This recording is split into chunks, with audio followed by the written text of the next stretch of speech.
Welcome, future educators, to the deep dive. I've been really looking forward to this one. We're plunging into a topic that I know is super relevant for you as an elementary education major. It's all about digital games. You know, the things maybe we grew up thinking were just for fun. Right, just entertainment. Exactly. But it turns out they can be these incredibly powerful, almost untapped tools for learning. It's kind of a game changer, literally. Nice one. Yeah, really shifts the perspective. So our mission today isn't just, talking about games. We're going to really unpack some deep insights from a key piece of research. Okay. We're diving into this chapter called Digital Games as Language Learning Environments. It's by Jonathan Reinhardt and Stephen L. Thorne from a big handbook on game-based learning. A solid source. Definitely. Now, okay, it specifically talks about second language, or L2, learning. But here's the cool part for you. We're going to pull out these core principles that aren't just for languages.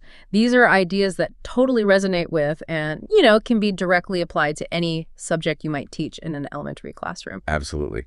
And we're not just, skimming the surface here. No way. The plan is to really connect the specific examples from the source, which are fascinating, by the way, to broader educational theories. We want to give you those real aha moments. What's those? Showing you not just that games work, but why they work, why those mechanics are so effective for teaching kids math or science or history or anything, really. You'll see games in a whole new light, I promise. Okay, let's get right into it then. The authors, they start by laying this really strong foundation. They kind of rethink how human development and learning actually happen. Right. It's not just downloading facts into our brains. It's not at all. They describe it as something that gets catalyzed, spurred on by a whole bunch of dynamic factors. Like what? Well, think about it. We learn when we have to adapt, right, to new social situations, new symbols, new tools or materials. Okay, yeah. Adapting. And learning blooms when we get chances for problem solving, both on our own and, importantly, working with others. Problems that actually push us. Makes sense. Collaboration and challenge. And this one's crucial. Consequential decision-making. Moments where the choices you make actually matter, where there are real results based on what you decide. That's interesting. So not just hypothetical choices. Exactly. What's really fascinating here is how the source immediately takes digital gaming. And they use this term ludic engagement, which is basically just a fancy word for play. Okay, play. Got it. And positions it as a form of developmentally productive activity. Developmentally productive. Okay. What does that mean exactly? It means that play, especially the kind we see in digital games, naturally brings together so many of those key learning factors you just mentioned. The adaptation, the problem solving, the collaboration, the consequential decisions. Yeah. Okay, so it's baked right in. Exactly. It's not just about learning vocabulary or facts. It's tapping into the fundamental ways humans learn and grow. Wow. So for you, thinking about elementary education, this suggests something pretty powerful right away. Which is? That the way good games are designed inherently aligns with the core principles of how young children learn and develop. It doesn't matter if the subject is reading or math or social studies. So the structure of play mirrors the structure of learning. In many ways, yes. Think about learning to ride a bike. It's pure play, right? But it involves adapting your balance, solving the problem of staying upright, maybe getting tips from someone, a collaboration, and definitely consequential decisions. Yeah, fall or don't fall. Right.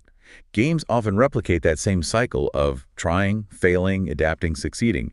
That's developmentally productive. That's a great way to put it. And when we talk about games, the scale, it's just mind-boggling now. Absolutely. It's exploded. The source mentions this 2018 report, maybe a bit dated now, but the trend holds, forecasting 2.3 billion gamers worldwide, spending something like US $138 billion that year. Billion with a B. That's staggering. And get this, just to put it in perspective. Yeah. The game Red Dead Redemption 2, its opening weekend revenue was US $725 million. Wow.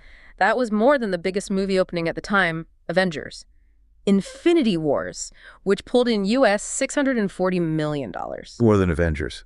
That really tells you something about the cultural weight, doesn't it? It really does. It's not some niche hobby anymore. And if we connect that scale to the bigger picture for education, it means games are this pervasive global cultural force. Right. But here's a really insightful point from the source, especially relevant for language, but applicable elsewhere too. Millions of people play games not in their first language. Oh, interesting. Like playing in English, even if it's not their native tongue? Exactly. Often English, just so they can participate, to understand the story, to play with others online. They're not forced to. They're not in a class. They choose to engage with that language. So it's informal, self-motivated learning. Precisely.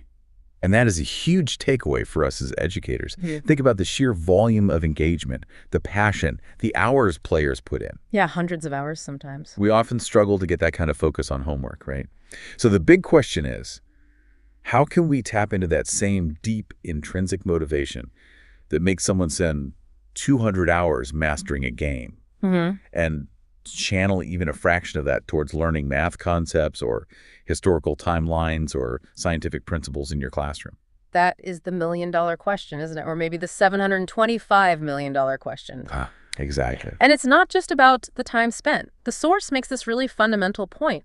Games are, by their very nature, de facto learning environments. De facto, meaning in practice, whether intended or not. Yeah. They are intrinsically designed to guide players, to push them to higher levels of skill and challenge over time. It's just built into how they work. You have to learn to progress. Right. You can't beat level 5 without mastering the skills from levels 1 through 4. The learning is embedded. Exactly. So this naturally raises the question.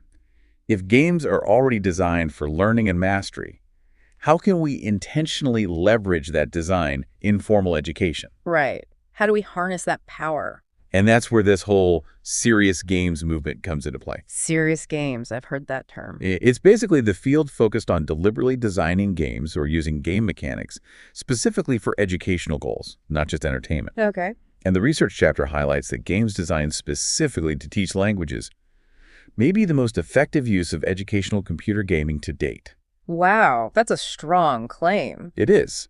But the key takeaway isn't just about language. It's about recognizing and applying those inherent design principles that make games good at teaching anything. Like what principles? Like clear goals, immediate feedback, incremental challenges, a sense of progress, all things great teaching involves too. The idea that games guide players to higher skill levels, that's fundamental to scaffolding learning in an elementary classroom, isn't it? Totally. Breaking down complex tasks, providing support, gradually increasing difficulty. It sounds very familiar. Exactly. Think about teaching multi-step math problems. A game can introduce the steps one by one, provide practice in a fun context, and give instant feedback if a step is wrong. It scaffolds naturally. Okay, that makes a lot of sense. Now, the source also introduces some specific terms to help us sort of categorize the different ways games are used in education. Ah, yes, the terminology. Useful to get straight. Right. So first, they say game-based. That refers to games specifically designed for learning, like an educational math game or a history simulation. Got it. Purpose-built. Then there's game-enhanced. This is when you take a commercial, off-the-shelf game, one made for fun. Like Minecraft or a Kerbal Space Program. Exactly. And you find ways to use it for learning, like using Minecraft to teach architecture or resource management. Okay. Adapting existing games. And the third one is game-informed. This is about applying game mechanics or principles to non-game educational activities. This is often what people mean by gamification. Right, so adding points, badges, leaderboards, maybe turning assignments into quests, using game elements without using a full game. Exactly. And this distinction is really crucial for you as educators. It helps you think clearly about your options. How so? Well, are you looking for a ready-made app or game that directly teaches a specific skill? That's game-based. Do you have the time and creativity to integrate a popular game your students already love? That's game-enhanced. Or are you just looking to borrow some engaging elements to spice up your existing lessons? That's game-informed. Ah, I see. So it helps you choose the right approach for your goal and your resources. Precisely. Each has its own pros and cons, its own demands on time and tech. Knowing the difference empowers you to make informed choices for your classroom. Are you looking for a quick tool, a deeper integration, or just a motivational boost? That's a really useful framework. And it's interesting. The source mentions this history goes back like over 40 years, from old board simulations to today's complex digital games. Yeah, it's not a brand new idea. SimCity came out in 1989. Wow. But initially, digital games faced a lot of skepticism in education, right? People thought they were just distractions, maybe even bad for kids. Oh, definitely. There was a lot of resistance, a moral panic almost, around screen time and violence, even with educational games. But that perception has really shifted now. The source says they're now widely recognized for their potential as motivating, authentic, cognitively and linguistically complex and effective learning environments. That's a significant shift. And it's not just because games got better, although they did. It's also because the research caught up. Right. There's more evidence now. Exactly. Yeah. This historical view shows it's not just a fad. And the key words there are authentic and cognitively complex. Why are those so important?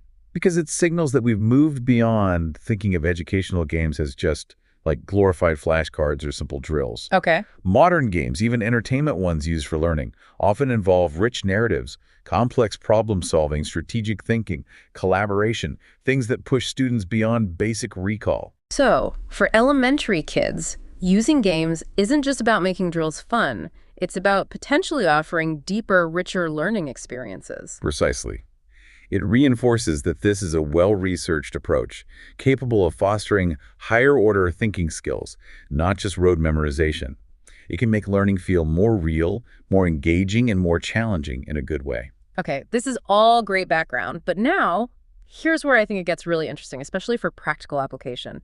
The authors organize their whole review around these 8 specific affordances that games offer for learning. Ah, the affordances. Yes, Yeah. This is the core framework. We should probably explain affordance quickly. Good idea.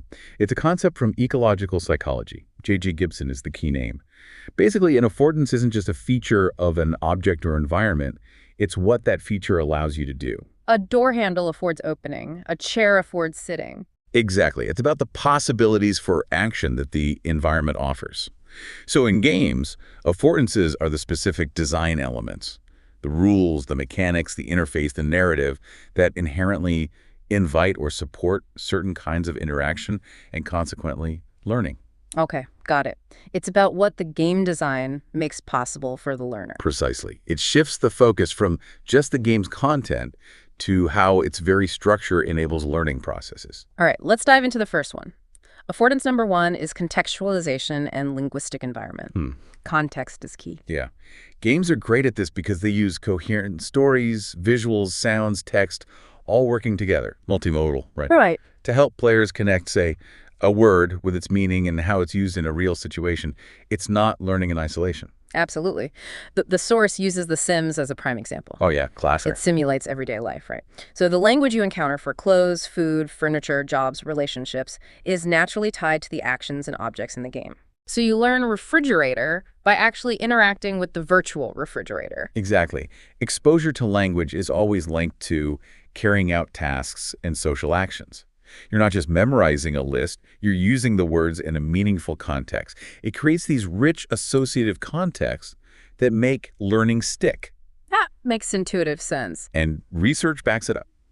Studies found that if you pre-teach vocabulary before players jump into The Sims, they show significant improvement and remember the words longer. So priming helps them notice and connect the words within the game context. Precisely. So for you, thinking about your elementary classroom, this affordance is all about contextual learning. Right. No more abstract vocabulary lists. Exactly. Instead of just defining photosynthesis, imagine your students playing a game where they have to manage a virtual garden. Okay. They learn germinate by actually clicking to make a seed sprout.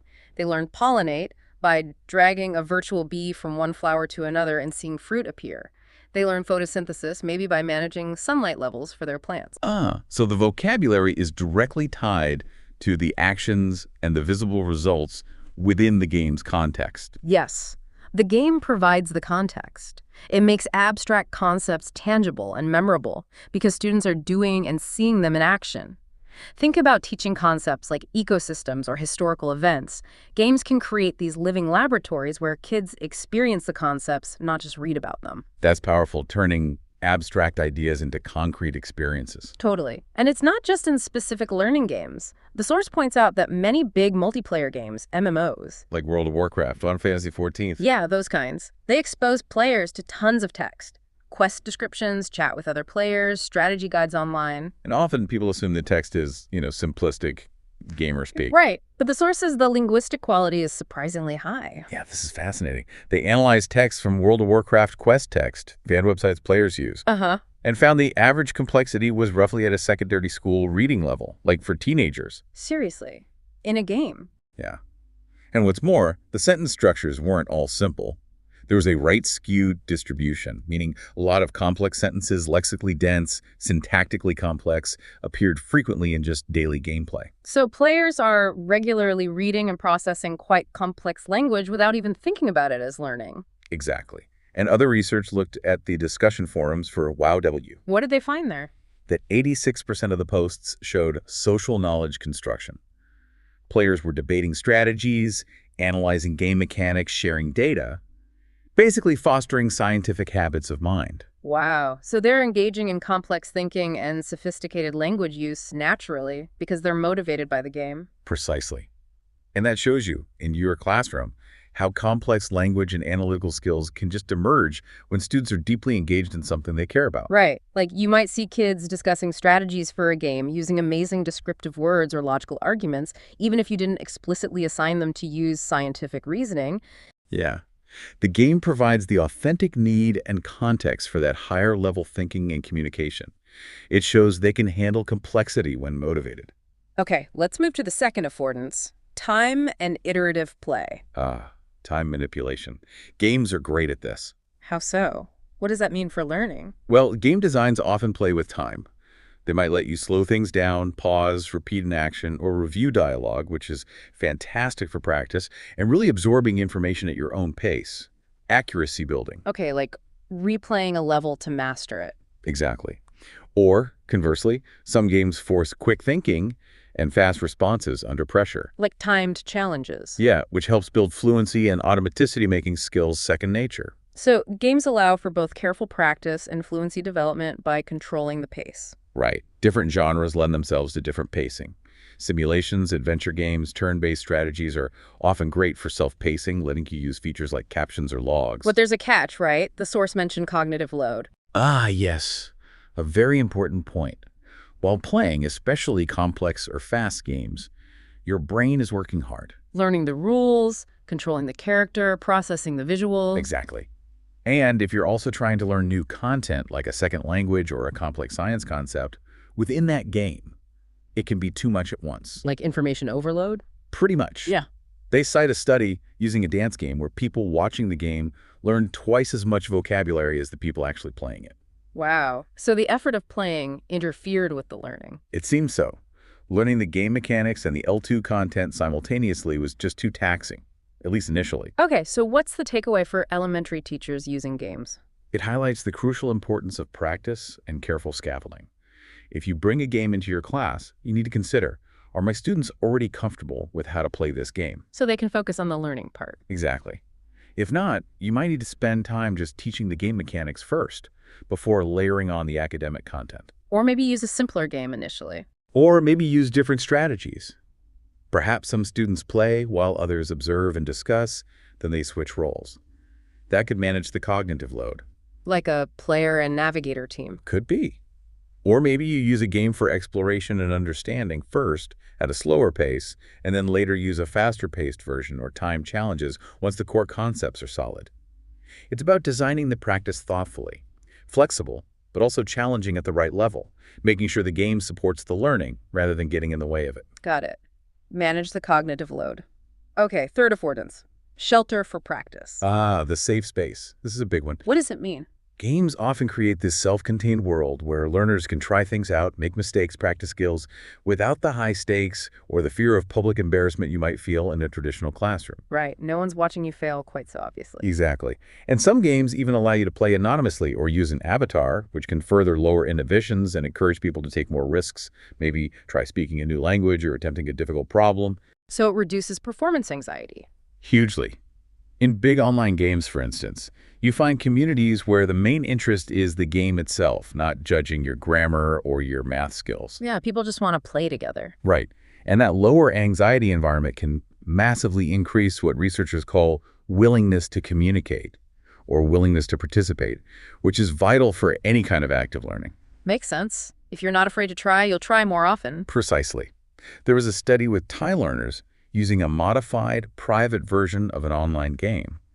They produced significantly more language there compared to when they played on the open public servers. Because they felt safer in the private space. Exactly. The shelter mattered. So for your elementary classroom, this shelter idea is huge for fostering a growth mindset, isn't it? Absolutely critical. When kids feel that mistakes are okay, that they're just part of learning, they become much more willing to take risks, to try harder problems, to persist when things get tough. Instead of shutting down because they're afraid of being wrong. Right? Think about a math game where a student can try different ways to solve a problem. If one way doesn't work, the game might give a hint, or just let them try again without a big red X or a comparison to other students. Or a writing game where they can experiment with silly sentences or wild story ideas without worrying about perfect spelling and grammar right away. Yes. This shelter allows for what the source calls graceful failure. Graceful failure. I like that term. It's the ability to stumble, learn from it, and get back up easily without shame or penalty. That is absolutely essential for deep learning and building real confidence. It puts the focus on the process of learning, not just the final product or avoiding errors. Okay, graceful failure through sheltered practice. Love it. Let's move to number 4. Goal orientation, purpose, and feedback. Right. Games are all about goals. Yeah, you're always trying to achieve something, right? Beat the boss, build the city, solve the puzzle. Exactly. And the source argues that the most effective learning happens when the subject matter, whether it's language, math, science, is used for a purpose that's meaningful to the learner within that goal-oriented context. Not just learning it because it's on the test. Precisely. Learning shouldn't be the explicit sole target of the activity. Instead, learning in well-designed games is often described as an epiphenomenon of play. Epiphenomenon. Okay, break that down. It just means learning happens as a kind of positive side effect or a natural consequence of engaging in the play activity itself. Okay. So you learn about physics by trying to build a stable bridge in a game, not by setting out to learn physics principles. Exactly. The learning serves the goal of building the bridge. James Paul Gee, a big name in this field, argued that games really enhance our experience of control, agency, and meaningfulness. Control, agency, meaningfulness. That sounds like motivation fuel. Totally. It explains why people pour so much time and effort into games. Games constantly provide clear goals, escalating challenges, and new tools or strategies to master.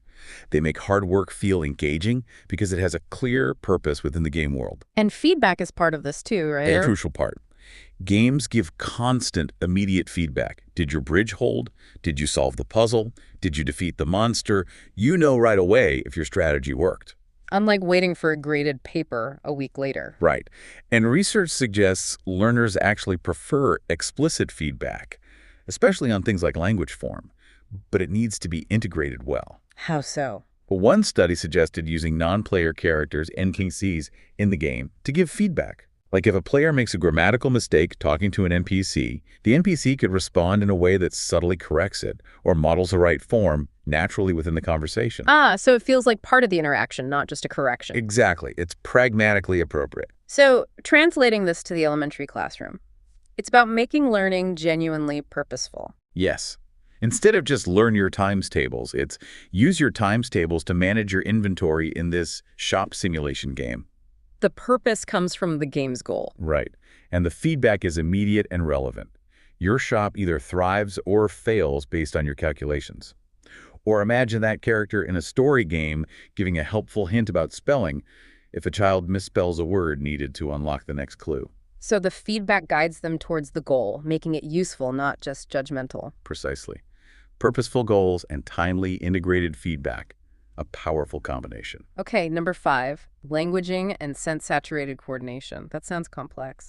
Yeah, it's a bit academic sounding, but the idea is really important. Break it down for us. Languaging refers to the active, real-time use of language, talking, negotiating, explaining to get things done, especially with others. It's language as an action, not just a set of rules. Okay, language in action. What about sense-saturated coordination? That emphasizes that this languaging often happens in environments where we're coordinating our actions based on what we're seeing, hearing, and doing together in a shared space, whether physical or virtual. It's communication deeply tied to shared perception and activity. So talking about what we're doing while we're doing it together. Pretty much. Yeah. The source draws on Thibault's idea that language isn't just an abstract system in our heads. It's a multimodal contextualizing activity happening in a real environment. He calls this real-time use first-order languaging and argues it's primary to learning the doing is more fundamental than just knowing the abstract rules, second-order language. So using language to cooperate is more important for learning than just memorizing grammar. For developing real communicative competence, arguably yes. Researchers like Zhang have studied this intensely in online games, looking at how players talk to each other to figure out meanings, coordinate attacks, share resources, even interact with game characters to achieve their goals. It's complex, dynamic communication. Very. And the source notes that game design can intentionally foster this. Things like quest narratives that require teamwork, unpredictable events that force players to communicate quickly, or games where players have specialized roles and need to share information. Like in cooperative games where one player has the map and another has the tools. Exactly. Games like Don't Starve Together or team modes in Fortnite are great examples. Success demands constant communication and coordination based on what everyone is seeing and doing. That's sense-saturated coordination. So for your elementary students, this is about designing activities where communication isn't just encouraged, it's necessary for success. Yes. Think beyond just assigning group roles for a project. Create a scenario, maybe in a game, where they have to talk to each other to solve a puzzle or navigate a challenge. Like a digital escape room. Yeah. Or a collaborative building task in Minecraft. Perfect examples. They have to describe locations, negotiate plans, warn each other about dangers, all based on the shared virtual experience. The communication becomes a vital tool, deeply integrated with their actions and perceptions. It makes communication real. Okay, making communication essential, not just optional. Got it. Affordance 6 is identity performance. This one is really interesting, maybe less obvious. How does identity relate to learning in games? The source argues that successful learning often involves investing in and performing a new identity. Think about learning a second language. You're not just learning words, you're learning to be someone who speaks that language, maybe integrating aspects of that culture. Okay. Simply choosing to play a game in another language or joining an international game server is already a small act of performing a new, more global identity. So it's about how you see yourself as a learner or participant. Exactly. And games offer powerful spaces for this. The source gives examples. One study showed a German learner who had this strong killer gamer identity, very competitive, focused on winning. But in a game-based class activity, he took on a leadership role in his group, guild. Suddenly, his language skills became crucial for coordinating the team. He had to reconcile his killer identity with this new learner-leader identity, which motivated him differently. Wow, so the role changed his perspective on learning. Yeah. Another study looked at Korean students playing League of Legends internationally. Playing with people from all over, using English, gave them a new view of English as this global communication tool, not just a school subject. It shaped their identities as L2 English users and boosted their motivation. So it's not just about skill, but about belonging and seeing yourself differently. Right. And research shows that in these game worlds, your gaming skill and your commitment to the team's goals can sometimes be just as important as your language fluency for being accepted and feeling competent. Okay, how does this translate to elementary kids? They're still developing their identities. It's hugely relevant. It means giving them opportunities to embody different roles within their learning. When a student plays a game where they take on the role of a scientist running experiments, or a detective solving a mystery based on historical clues, or an architect designing a building, they are actively performing that identity. They're not just learning about scientists, they are the scientist in that moment. Exactly. It taps into that natural childhood desire to play pretend, but links it to learning goals. This fosters a huge sense of agency, competence, and belonging. It can profoundly motivate them, shifting their self-perception from, I'm just a kid learning stuff, to I am a historian or I am a problem solver within this context. Imagine a shy kid taking on a brave explorer role in a game and finding their voice. Precisely. Or a student who thinks they're bad at math, succeeding as the treasurer in a simulation game. It allows them to try on new, capable identities in a safe space. That can be incredibly empowering. Powerful stuff. Okay, affordance 7, independence and spatial mobility. This sounds like it connects to technology. Definitely. This highlights how mobile devices and location-aware tech, like GPS, are changing the game literally. Mobile games like Duolingo, for example. Learn anywhere. That's part of it, yeah. The convenience and agency of learning on the go. But the really exciting part discussed here is place-based augmented reality, or AR, games. They are like Pokemon Go, but for learning? Kinda, yeah. The source describes some amazing examples. Mentira, an AR game for learning Spanish, was set in a real neighborhood in New Mexico. Students had to walk around, guided by GPS, to solve a fictional murder mystery. So they're moving in the real world. Yes, and the key was they were motivated to actually interact with local Spanish speakers in the neighborhood to gather clues. It brilliantly merged the virtual game task with real-world, embodied experience and authentic communication. Wow, that blends worlds seamlessly. Totally. Another one, Explorez, a French AR game, found that playing it in the real world led to advanced students naturally helping others, fostering collaboration. And Chronops, an AR game in Portland about green tech, had players physically moving around a campus as if they were agents from the future. So AR gets learning out of the chair and into the world. Exactly. And research on Chronops even observed how students playing together would use pointing, gaze, gestures around the single mobile device to coordinate their actions in the physical space. Real-time, embodied, collaborative meaning-making. So for you listening, this is about breaking down the classroom walls, right? Absolutely. Imagine taking your students on an AR field trip in the schoolyard or local park. What could they do? They could use tablets to find virtual historical markers overlaid on real landmarks, or identify plants by scanning them with AR labels popping up, or conduct a science scavenger hunt where they collect virtual data points at different physical locations based on GPS coordinates. That sounds amazing. Learning becomes active, embodied, tied to the real environment. Exactly. It fosters just-in-time learning, situated problem-solving, collaboration, and makes the learning feel incredibly relevant because it's connected to the physical world around them. It turns their environment into the classroom. Very cool. Okay, final affordance, number 8. Autonomy in and through informal practices. Right. This connects closely to the previous one about mobility, but focuses more on learner independence and the learning that happens around games, often outside of formal instruction. How so? Well, games themselves are designed to be largely self-contained, right? You can usually play them without a teacher constantly guiding you. That fosters autonomy. Okay. But it's more than just playing the game. Much more. Gamer communities engage in tons of what the source calls attendant literacy practices. Attendant literacy, like things related to the game. Yeah. Think about players collaboratively writing detailed strategy guides on wikis, or discussing complex game lore and theories on forums, or creating game modifications mods, or even writing fan fiction based on the game's story and characters. That's a lot of reading, writing, and critical thinking driven by passion for the game. Huge amounts. And the source emphasizes the reality that millions of people worldwide learn languages informally, just because they want to play a certain game or participate in its community. No teacher assigned it. They're doing it autonomously. Driven by intrinsic motivation again. Completely. They share a case study of a Spanish speaker who became highly proficient in English, mostly by participating in online game forums, answering questions, offering small translations for game text, correcting errors. He took on these roles of gamer, reader, fan translator, all on his own. That's incredible self-directed learning. It really is. So for you as an elementary educator, this raises a key question. How can we tap into that? How can we encourage that kind of passion-driven, autonomous learning? Right. How can we help our students become experts and co-creators around topics they're genuinely excited about, whether sparked by a game or something else? So if a game ignites an interest in, say, mythology or space exploration, can we encourage them to dive deeper, Yeah. explore fan wikis, maybe create their own game-inspired story or artwork, design their own level, or even teach a classmate how to play or understand a part of the game? so leveraging their passion to foster self-direction, research skills, digital literacy. Exactly.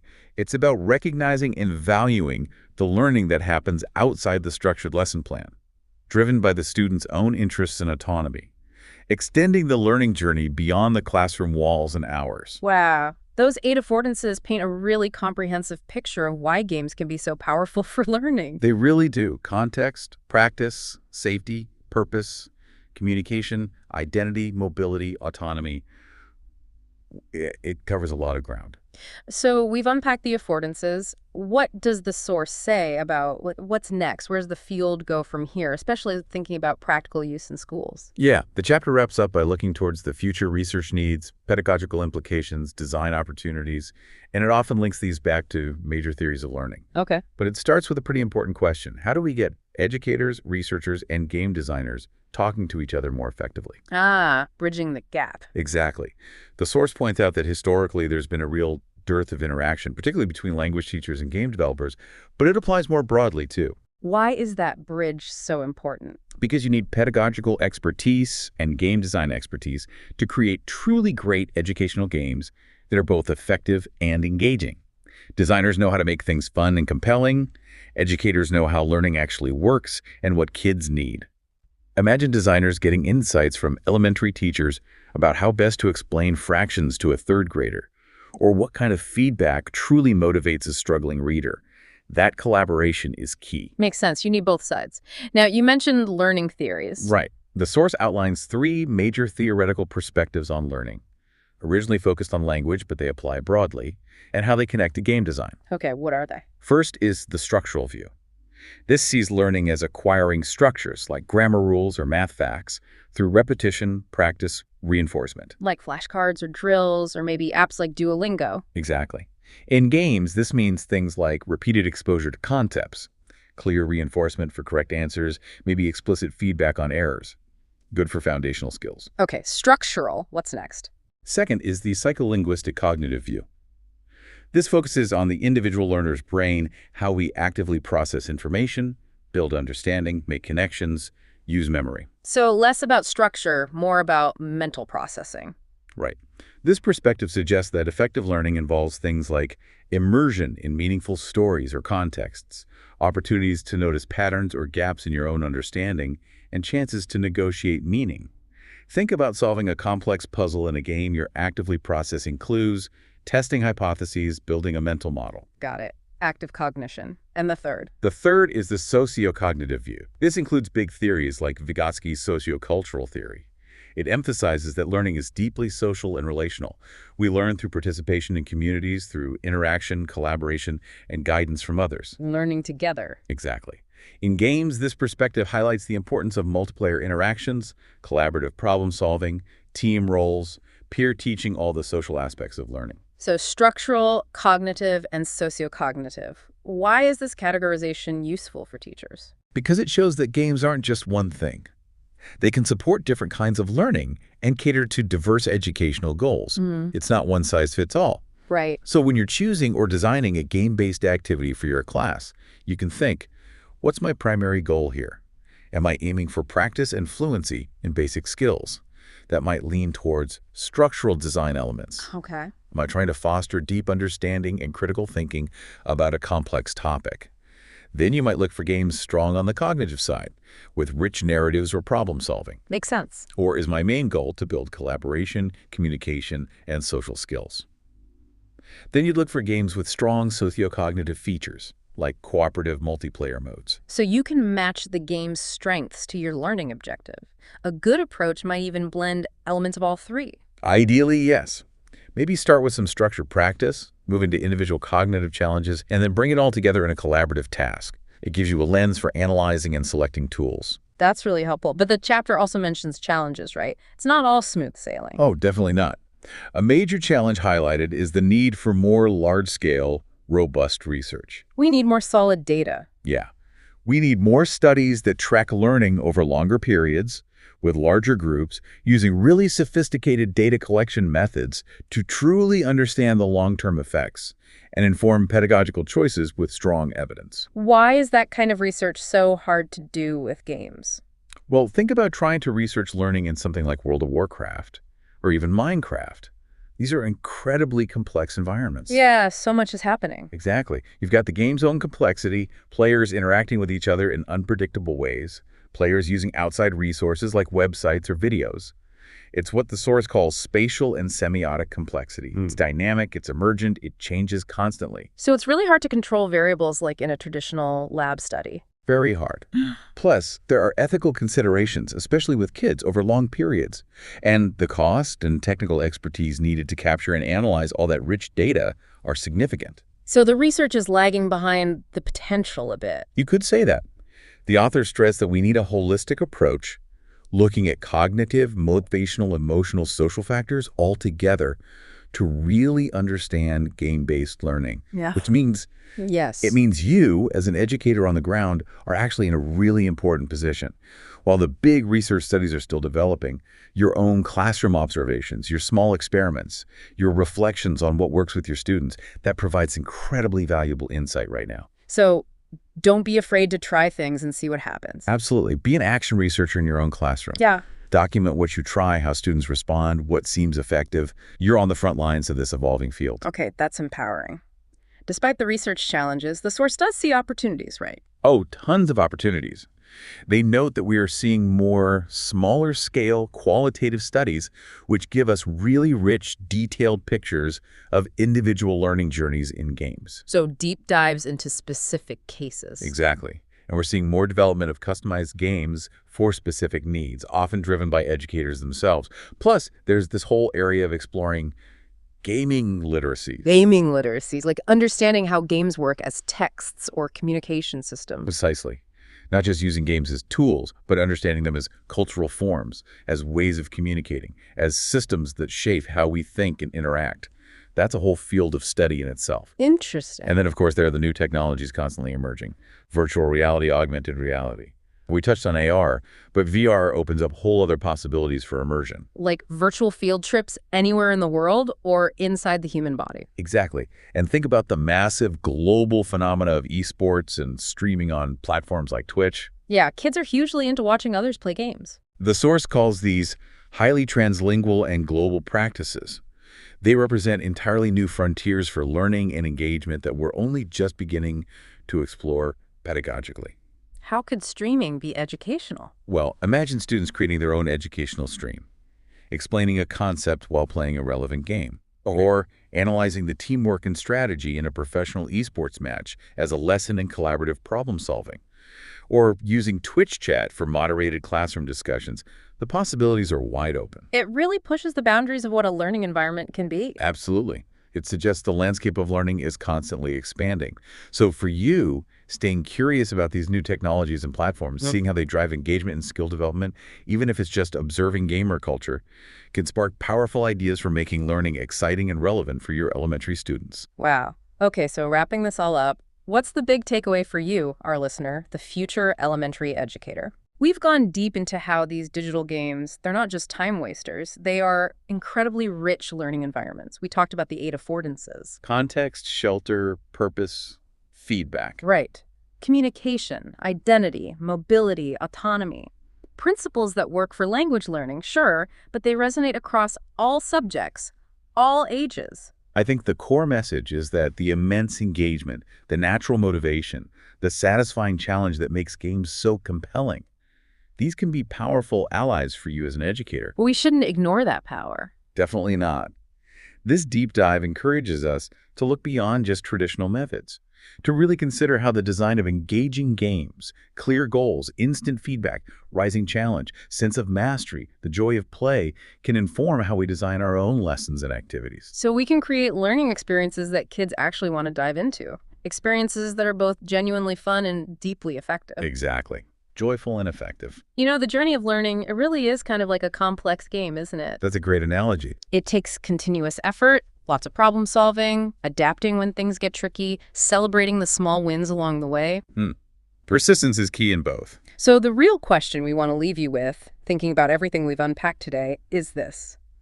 How might you, in your future elementary classroom, start designing learning challenges that intentionally leverage that compelling power of play? How can you harness those game design principles? To unlock your students' full potential, to make learning feel less like a chore and more like an adventure they willingly embrace, maybe even master, just like they master their favorite game. That's the challenge and the opportunity. Seeing learning as an adventure to be conquered. Something to think about. Thanks for diving deep with us today.